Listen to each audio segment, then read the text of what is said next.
2001년 9월 11일 영화에나 나올 법한 일이 일어났죠. 눈으로 보면서도 믿겨지지 않을 만큼 저는 그때 한국에 있었고 밤 8시, 9시 경이었던 것 같아요. 생중계를 보고 있었습니다. 110층이 되는 세계 최대의 쌍둥이 빌딩이 형체도 없이 무너져 내렸고 워싱턴 DC의 국방부 펜타곤이 공격을 받았습니다. 이날 동시다발적인 자살 테러로 3,000명 이상이 사망을 하고 6,000명 이상이 부상을 당하기도 했어요. 24년이 지난 지금도 우리는 그 충격과 아픔과 슬픔을 안고 살아가고 있습니다. 여러분이 만약 그 자리에 있었다면 어땠을까요? 그 당시 현장에 있는 사람들은 얼마나 두려웠을까요? 생중계를 통해서 화면을 통해 보신 분들도 계실 거라 생각하는데요. 당시 상황이 생중계되면서요, 어떤 분은 70층도 넘는 높이에서 창문을 깨고 뛰어내리는 분도 계셨어요. 정말 충격적인 장면이기도 했지만 얼마나 무서웠으면 그랬을까라는 생각이 들어요. 그 당시 죽음을 앞둔 분들의 마지막 통화 내용이 공개되었었는데요. 스튜어트 T 멜처라는 분이 아내에게 그렇게 전화 통화를 했어요. 여보, 사랑해. 뭔가 엄청난 일이 벌어진 것 같아. 근데 난 아마 살 수 없을 것 같아. 여보, 사랑해. 아기들을 잘 부탁해. 마크 빙햄이라는 분이 어머니와 통화한 내용입니다. 제발 도와줘. 도저히 빠져나갈 수가 없어. 연기가 여기 가득 찼어, 엄마. 나 마크야. 우리 납치당한 것 같아. 3명이 있는데 폭탄을 가졌대. 엄마, 사랑해. 사랑해. 사랑해. 이메일로 친구에게 보낸 내용입니다. 난 아무래도 여기서 빠져나갈 수 없을 것 같아. 넌 정말 좋은 친구였어. 사랑해. 이 밖에 더 많은 통화 기록들이 있는데 모두 한결같이 빠지지 않는 단어가 있었어요. 사랑해라는 단어입니다. 부부관계에서도 그렇게 지지고 볶고 싸워도 결국은 사랑입니다. 부모와의 관계에서도 그렇게 속상하게 해도 결국은 사랑이에요. 친구와의 관계에서도 그렇게 갈등이 있어도 또 상처를 줘도 결국은 사랑이더라는 겁니다. 사랑이 답입니다. 인간에게 있어서 이 사랑이라는 단어가 가지는 힘은 정말 큽니다.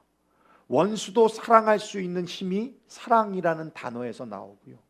얄팍한 이 자존심과 고집을 꺾을 수 있는 힘도 사랑이라는 단어에서 나오고, 이기심, 욕심, 탐심이라는 이 마음을 내려놓을 수 있는 힘도 사랑이라는 단어에서 나옵니다. 관계에 있어서 갈등도 진심으로 사랑한다라는 고백으로 해결될 수 있을 만큼 사랑의 힘은 정말 큽니다.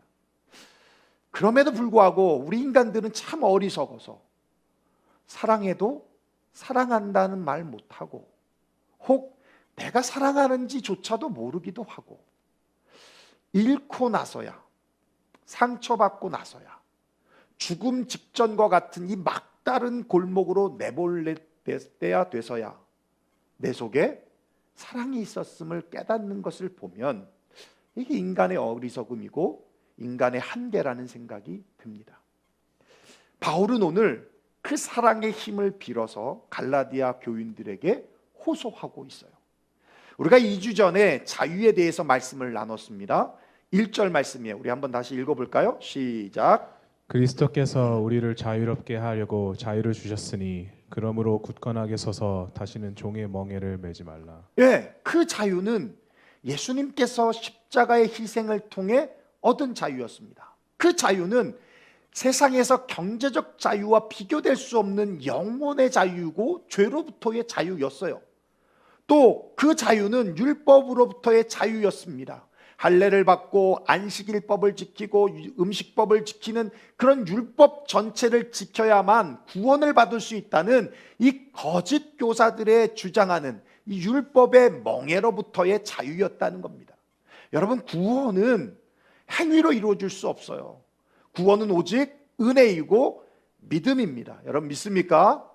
그거로만 구원이 되는 거예요. 그래서 바울이 그런 거짓 교사들, 율법주의자들의 말을 듣지 말라고 경계하면서 굳건하게 서서 다시는 종의 멍에를 매지 말라라고 말씀하고 있는 것입니다. 그러면서 오늘 본문은 13절에 그 자유를 더 적극적으로 사용하라고 말씀하고 있는데 13절 우리 한번 다시 읽어볼까요? 시작. 형제들아 너희가 자유를 위하여 부르심을 입었으나 그러나 그 자유로 육체의 기회를 삼지 말고 오직 사랑으로 서로 종 노릇하라. 예, 그 자유를 어떻게 사용하라고 말씀하고 있냐면 자유로 육체의 기회를 삼지 말라라는 거예요. 예, 육체의 기회로 삼지 말라는 말은 한마디로 죄를 짓는 기회로 삼지 말라는 얘기입니다.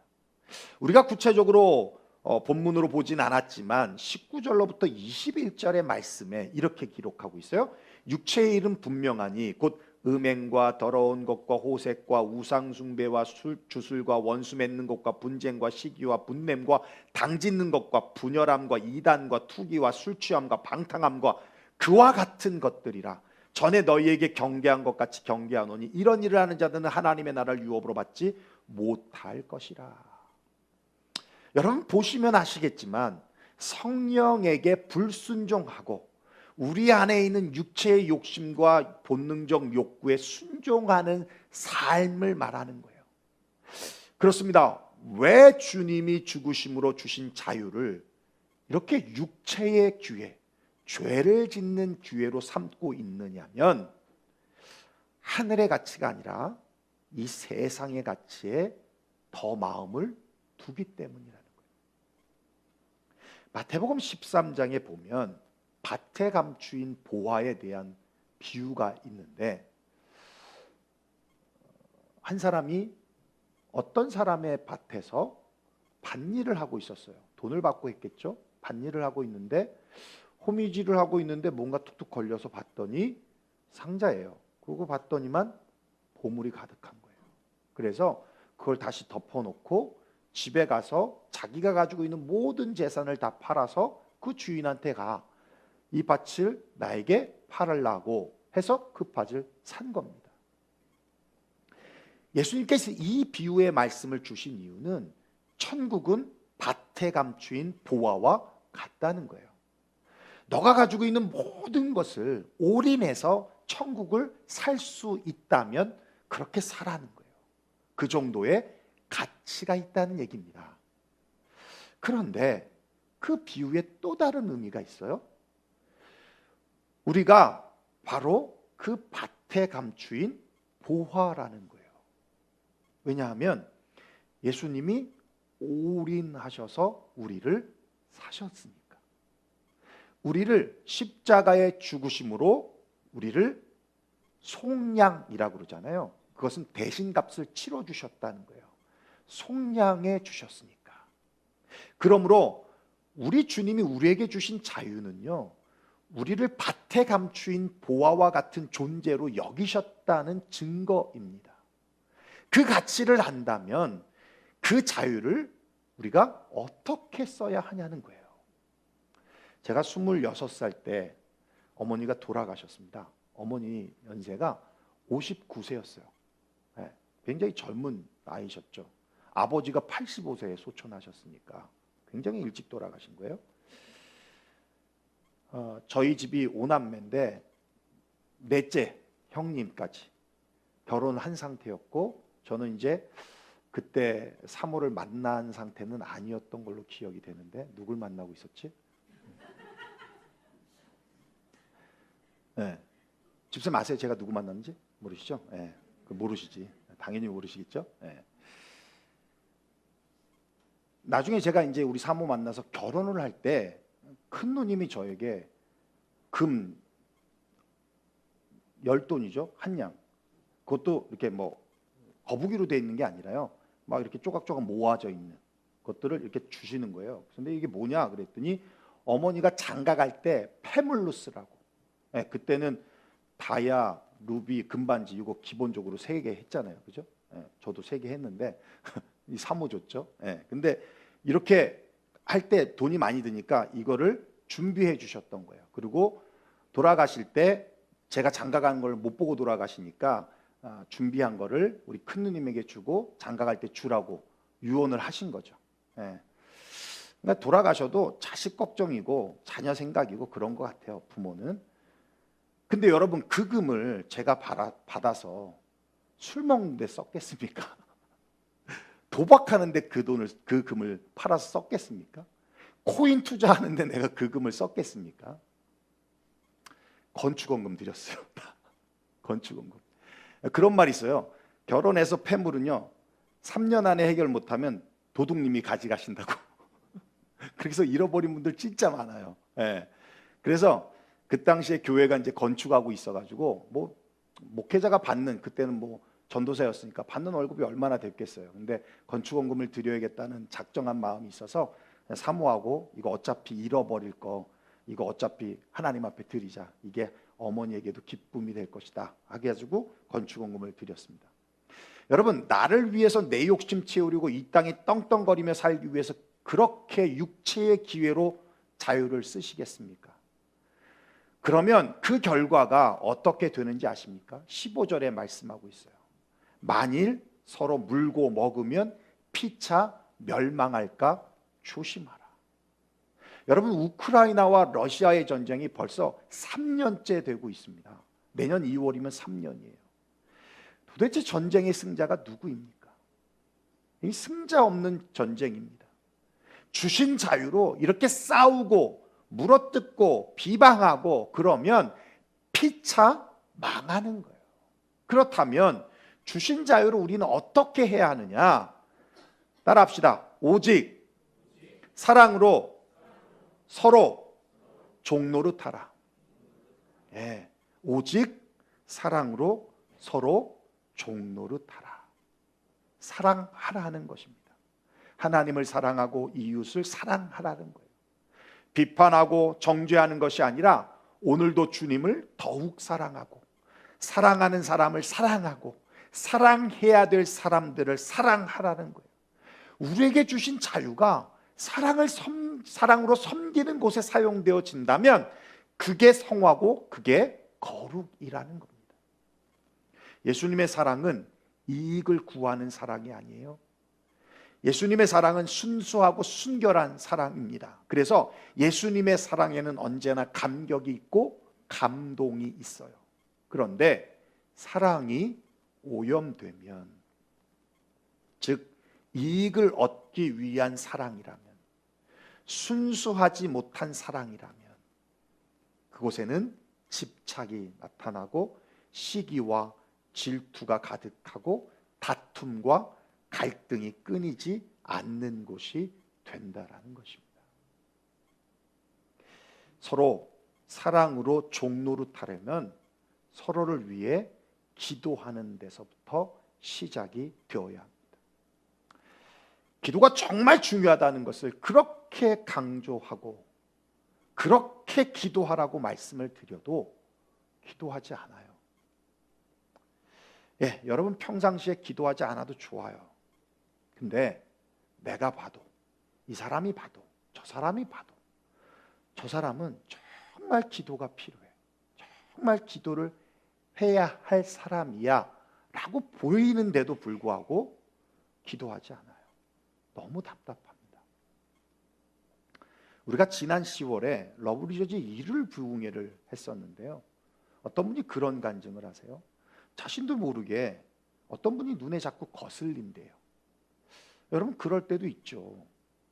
근데 이게 자꾸 반복적으로 거슬리다 보니까 자기도 모르게 미워하는 감정이 생기더라는 겁니다. 그래서 이런 마음은 사탄이 주는 마음이라 생각해서 기도해야 되겠다라는 생각이 들었대요.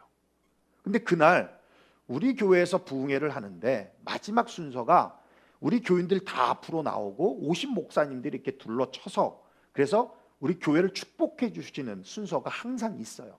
그날도 그 순서가 있었습니다. 나와서 기도하는데 누군지 모르겠는데 뒤에서 목사님이, 어떤 목사님이 기도해 주시는데 등이 뜨거워지더라는 거예요. 등이 뜨거워지더라는 거예요. 그리고 기도 마치고 돌아갔는데 미워하는 마음이 싹 사라졌다는 겁니다. 할렐루야. 네, 미워하는 마음이 싹 사라졌다는 거예요. 예, 여러분, 나도 모르게 미워하는 마음이 생길 수 있어요. 그러면 기도해야겠구나 하는 생각을 해야 하는데 그런 생각을 하지 않는다는 거예요. 기도하면 그런 마음이 삭제되는데, 여러분, 우리는 이 미워하는 감정을 지운다는 것조차도 힘들잖아요. 어렵잖아요. 근데 하나님은 그렇지 않아요. 하나님은 너무 쉬워요. 그냥 지워버리실 수 있어요. 기억조차 못할 정도로 하실 수 있어요. 하나님은 하나님이십니다. 여러분 믿습니까? 지난 5월에 배영만 목사님이라고 개그맨이세요. 네, 근데 이분이 목사님이 되셔서 그래서 뉴저지로 집회를 오셨어. 그래서 여러 교회가 그분을 모시고 집회를 했는데 섬기는 교회에 박순탁 목사님이 섬기시는 그 교회에 집회를 하셨는데요. 이분이 신유은사가 있으시답니다. 그래서 예배를 마치고 교인들 원하는 분들은 안수기도를 해주셨어요. 그런데 폐암을 앓고 계시는 분이었거든요. 지금 돌아가셨어요. 폐암은 고통이 굉장히 심한 암이에요.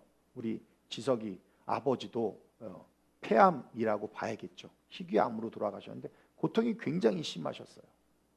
이분도 고통이 굉장히 심했는데 안수받고 고통이 완전히 사라진 거예요. 그걸 간증하신 거예요. 돌아가시는 날까지. 안 아플 수가 없어요. 의사도 신기하대. 안 아플 수가 없는데 하나도 고통이 없다는 거예요. 고통이 없으면 죽어볼만 하죠. 그렇지 않아요? 네. 근데 돌아가시는 분들, 암으로 돌아가시는 분들을 보면 정말 고통 심하거든요. 고통조차도 삭제하실 수 있는 분이 우리 주님이세요. 하나님이십니다. 여러분 믿으십니까? 그냥 말로만 믿지 마시고 정말 여러분이 할 수 없는 것도, 없는 것뿐만 아니라 여러분이 할 수 있다고 생각하는 것도 그 하나님의 능력 앞에 좀 맡기십시오. 여러분 중보기도 하면 그 사람이 미워지겠습니까? 아니요. 중보기도 해보면 긍휼의 마음이 생겨요. 미운 사람도 그 사람 놓고 축복하고 기도하면 처음이 힘들어서 그렇지 그렇게 계속 하다 보면 그냥 익숙해져요. 그러면 어느 순간에 미운 감정도 사라지는 겁니다. 여러분 저를 위해서 기도해 보십시오. 미워하겠습니까? 불쌍해 보이겠지. 안 그러겠어요? 근데 저를 보고 미워하는 사람이 있으면 저 인간은 나한테 기도 안 하는구나 이런 생각이 절로 드는 거예요. 여러분 오늘부터 기도하시기를 부탁드립니다. 저 째려보는 분들 2분 계시는데 기도하십시오. 그럼 저를 불쌍하게 보일 거예요. 우리가 서로 사랑으로 종로로 타기 위해서는 서로를 위해서 기도하는 것부터 시작되어야 한다는 겁니다. 또 서로를 용서하고 용납해 주는 것이 필요하다는 거예요. 해외 토픽으로 중국에서 아주 웃기는 해프닝이 있었는데요. 한 좁은 골목길에 2대의 차가 마주쳤습니다. 골목길이 워낙 좁아서 한 대는 불가피하게 후진을 해서 빼야 되는 상황이었어요. 양쪽 다 여성 운전자였습니다. 서로 비키라고 목소리를 높였습니다. 하지만 양쪽 다 물러서지 않았어요. 마침내 2 여성이 나와서 멱살잡이를 하면서 싸웁니다. 그리고는 분이 풀리지 않은 듯 키를 꽂아놓고 집으로 갔어요. 그 다음날 2 여성이 와서 서로 버티는 자존심 싸움을 하고 오후가 되자 또 언쟁을 벌이면서 싸우기 시작했습니다. 결국은 양쪽 가족이 출동하고 그 지역의 부동산 업자가 나와서 그 2 여성을 겨우 뜯어 말려서 차를 이동한 후에 이 어처구니 없는 싸움은 끝이 났습니다. 그리고 해외 토픽의 뉴스거리가 되었어요. 여러분 이 2 여성의 분노의 뿌리가 무엇이겠습니까? 억울함이죠. 나는 잘못한 게 없다는 거예요. 이 사람보다 내가 먼저 들어왔다는 겁니다. 그러니까 이 사람이 뒤로 후진을 해야 된다는 거예요. 나는 피해자이고 너는 가해자다라는 겁니다. 여러분, 이 상황에서 가해자가 어디 있고 피해자가 어디 있습니까? 그냥 양보하면 되는 거지. 왜 이 두 여성이 세계적인 웃음거리가 된 것입니까? 알량한 자존심 때문에, 피해의식 때문에, 서로를 용서할 기회를 놓친 거예요. 서로가 서로에게 감정적인 노예가 되어버리기 때문입니다. 결국 이 싸움에는 패자만 있을 뿐 승자가 없었어요. 사람들에게 웃음거리만 되었다는 겁니다. 여러분, 지금 여러분 안에 어떤 누군가를 떠올리면 분한 감정이 생기고 또 치가 떨릴 정도로 미운 감정이 생기는 어떤 사람이 있으십니까? 그럼 가만히 생각해 보십시오. 그 사람에 대한 억울한 감정이 있지 않습니까? 나한테 어떻게 그럴 수 있지? 이 피해자란 생각이 있지 않습니까? 그럼 그걸 털어버려야 되는 거예요. 여기서 털어버린다는 의미는 여러분 몸에 거미줄이 쳐져 있어요? 거미줄이 묻었어요? 그거 어떻게 하세요? 이렇게 띄어냅니까? 아니, 오우 이러잖아요.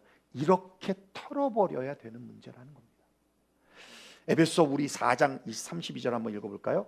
시작. 서로 친절하게 하며 불쌍히 여기며 서로 용서하기를 하나님이 그리스도 안에서 너희를 용서하심과 같이 하라. 예, 여러분 여기서 친절하게 한다라는 이 말씀은 배려입니다. 상대방의 입장을 생각해 보라는 거예요. 일방적이지 않다는 거예요. 나의 잘못, 나의 실수도 있다는 거예요. 나만 잘해준 것이 아니라는 거예요. 상대방도 잘해줬던 그 무엇인가가 있다는 거예요. 그걸 생각해 보라는 겁니다. 그러면 그런 생각이 들어요. 그래, 한때는 나에게 아주 중요한 사람이었지. 그러면 불쌍히 여겨지는 마음이 생깁니다. 얼마나 힘들었으면 이렇게까지 행동했을까? 긍휼히 여겨지는 마음이 생겨집니다. 그러면서 용서가 되어지는 거예요. 여러분, 그렇습니다. 우리가 서로 종노릇하려면, 사랑으로 종노릇하려면 용서하고 용납하는 것이 필요합니다. 우리는 완벽하지 않아요. 누구든 실수할 수 있고 누구든 잘못할 수 있어요. 실수할 때마다, 잘못할 때마다 얘는 아니야, 얘는 안 돼 라고 찍어버리면 여러분 주변에, 저의 주변에 누가 남을 수 있을까요? 네. 여러분, 서로 사랑으로 종노릇하려면 용서해주고 용납하는 것을 미루지 말고 그때 하셔야 한다는 거예요. 마지막으로 서로 사랑의 종노릇하려면요, 말에 덕을 세워야 한다는 겁니다. 아돌프와 루돌프라는 형제가 있었어요. 아디라고도 하고 루디라고 불려졌던 이 형제는 신발 공장을 운영했습니다. 함께 힘을 합쳐서 열심히 일을 했어요. 형제라 그런지 시너지 효과로 점점 더 성장하고 사업이 발전이 됐습니다. 1936년 독일 베를린 올림픽에서 이들은 자신들이 만든 이 운동화를 가지고 올림픽 선수촌에 가서 선수들이 신도록 프로바이드를 해줬어요. 근데 그중 미국 육상 선수인 제시 오원스가 이 신발을 신고 무려 금메달을 4개를 따게 된 거예요. 이때부터 이 형제의 운동화는 유명해지게 되었고 정말 불티나게 팔려서 한 해에 평균 20만 켤레의 운동화를 팔았습니다. 하지만 형제는 번창하면 번창할수록 다툼이 늘어나게 됐어요. 결국은 갈라지는 결정적인 사건이 터졌는데 1943년 어느 날 밤 독일에 대한 연합군의 공습으로 인해서 아디와 그 아내가 급히 방공호로 도피해 숨었습니다. 가봤더니 동생 루디의 가족이 와 있던 거예요. 그리고는 이 더러운 새끼들이 또 왔네? 라고 했던 이 한마디가 루디와 그 가족들, 이 동생의 가족들이 잊을 수 없는 굴욕감을 갖게 됐고, 이로 인해서 서로 완전히 갈라지게 되어버린 겁니다. 그런데 후에 밝혀진 사실은 뭐였냐면, 그 말은 동생 누딘의 가족에게 한 말이 아니라 연합군 폭격기에 향한 말이었어요. 이 새끼, 이 더러운 새끼들 또 왔네가 이 폭격기에 대한 말이었는데, 결국 이 작은 오해가 서로에게 상처를 주게 되는 아주 결정적인 계기가 되었다는 거예요. 그 후 루디는 1948년 푸마라는 회사를 설립했고, 형 아디는 아디다스라는 회사를 설립했습니다. 이 두 회사는 형제의 갈등 때문에 이후에도 아주 치열하다 못해 잔혹할 정도로 경쟁했어요. 운동화 시장의 주도권을 잡기 위해서 올림픽과 월드컵 등에서 라이벌을 넘어서 적대 관계로 경쟁을 멈추지 않았습니다. 제살깎기를 하면서까지. 그렇게 60년이 흘러서 지난 2009년에 극적인 화해를 했습니다. 그리고는 지금은 유럽을 넘어 세계를 대표하는 스포츠 브랜드가 되어서 퓨마는 전 세계 120개국에 진출하고 9천 명이 넘는 종업원을 거느리고, 아디다스는 3만 8천 명의 종업원이 있고 지난해 매출이 무려 2억 260억 달러의 매출을 기록했다고 해요. 여러분, 말 한마디 때문에 사랑하는 관계가 깨지게 되는 결정적인 계기가 되었다는 것이, 여러분 참 어처구니 없는 것 같지만 그런 일들은 지금도 우리의 삶에서 아주 흔하게 일어나고 있어요. 아주 흔하게. 의도된 것도 아니고 일부러 한 것도 아닌데 오해의 말 때문에, 더블 체크하면 아무것도 아닌 건데 오해의 말 때문에, 그것 때문에 이렇게 갈라지는 경우들이 너무 많다라는 겁니다. 그래서 어제도 말조심, 오늘도 말조심, 내일도 말조심, 모레도 말조심. 말조심해야 돼. 말조심하니까 말을 안 하시려고 그래. 말조심. 어제 지석이 엄마한테 전화가 왔어요. 오래간만에 통화를 했는데 여러분, 한국에 있지만 우리 교회 누구보다 더 사랑하시는 분이시고, 또 한 번도 유튜브에 올라온 영상을 하나도 빼먹지 않고 보시는 분입니다. 그 말씀에 누구보다 더 큰 은혜를 받으시는 분이시기도 하고요. 그런데 어저께 전화해서 다짜고짜 하는 얘기가, 교회가 너무 활기차 보인다는 거예요. 예. 그리고 너무 평안해 보인다는 거예요. 그리고 저도 너무 평안해 보인다는 거예요. 너무 행복해 보인다는 거예요. 그죠? 예. 행복해 보인다는 거예요. 자기가 잘못 봤냐고 그러는 거예요. 그래서 아니다, 잘 봤다. 예. 우리 교회가 너무 평안하고 우리 교회가 너무 활기차고, 오시는 분들, 잠깐 오셨다 가시는 방문하시는 분들도 교회가 활기가 있다라고 그렇게 다들 얘기한다. 그리고 나도 너무 행복하고 평안하다. 그리고 제가 어저께 거울을 봤는데 왜 이렇게 잘생겨 보이는지. 54년을 살았는데 어제가 제일 잘생겼어. 그렇게 안 보여? 여러분, 그런 게 있잖아요. 성형 말고요, 얼굴이 계속 변하잖아요. 그죠? 변합니다. 근데 어떤 날은 보면 왜 이렇게 늙어 보이냐. 그죠? 근데 어떤 날을 보면 이렇게 잘생겼어. 이럴 때 있잖아. 있죠? 나만 그래? 나 미친 거예요? 여러분도 그러잖아. 그죠? 그죠? 네. 그게 어제였다고.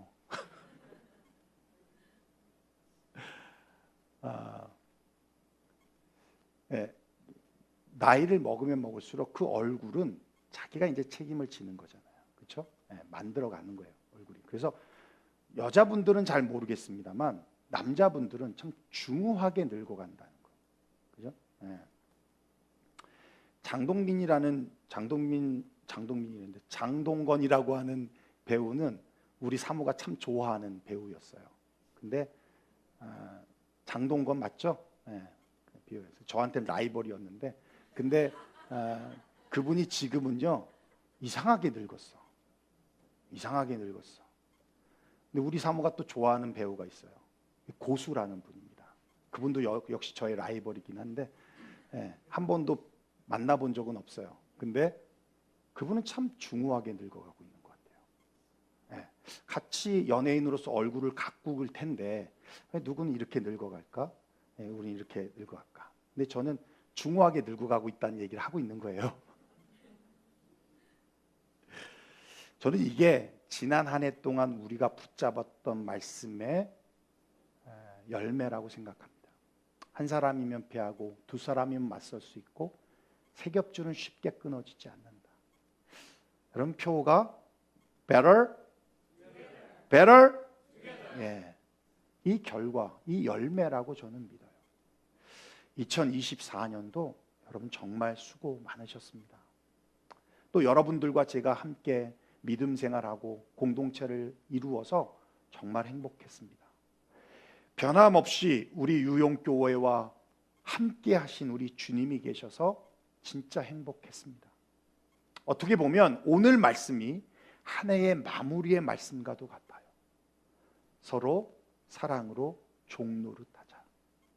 그러면 우리는 올해만이 아니라 내년에도 분열과 갈등이 아니라 투게더 할 것이고, 우리의 영적으로나 육적으로나 우리는 내년에도 better 하게 될 줄로 믿습니다. 그러기 위해서 우리 서로를 위해서 변함없이 그런 중보 기도했으면 좋겠어요. 네. 특별히 전체를 다 하기는 시간도 없고 어렵다면 여러분이 속해 있는 영토원들까지라도, 영토지기만 영토원들에게 기도하는 게 아니라 영토원들도 서로를 위해서, 소그룹이잖아요. 그들을 위해서 우리 함께 기도해서 또 한 해 하나님이 주신 축복을 우리 함께 누려보자라고, 그렇게 같이 중보했으면 좋겠어요. 그리고 실수할 수 있어요. 잘못할 수 있어요. 그때마다 우리가 용납하고 또 용서합시다. 그리고 작은 말 하나 때문에 오해가 되지 않도록 말에 덕을 세우십시다. 그 말은 힘이 되는 말, 위로가 되는 말, 격려가 되는 말, 그런 말들 우리 많이 하자는 거예요. 그래서 사랑으로 서로 종노릇함으로 2025년도도 better together 하시기를 주의 이름으로 축원합니다. 기도하겠습니다.